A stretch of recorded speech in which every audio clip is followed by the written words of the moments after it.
আপনারা জানেন যে সিলেটের সাবেক মেয়র বদরুদ্দিন আহমদ কামরান করোনায় আক্রান্ত হয়ে সিলেট শহীদ ডাক্তার শামসুদ্দিন যে করোনা ইউনিটটা করা সেখানে ভর্তি ছিলেন। আজ সকালে ওনার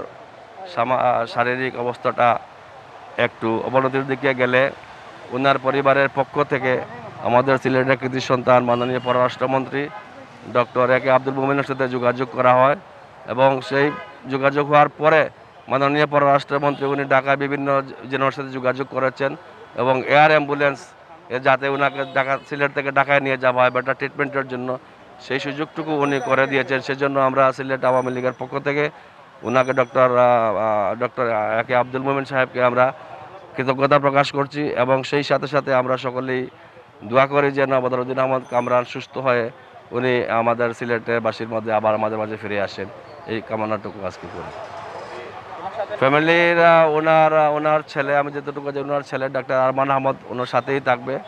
আর ভাবি যেহেতু উনি নিজেই অসুস্থ, সুতরাং উনি সাথে থাকবেন কি না এটা আমার জানা নেই, বোধহয় না যাওয়াটাই বেটার হবে। তবে ওনার ছেলে আরমান আহমদ সে সাথেই রয়েছে, ভাই ওনার ভাইও একজন সাথে রয়েছে আর কি। আমি ওনার সাথে আজকে এক কথা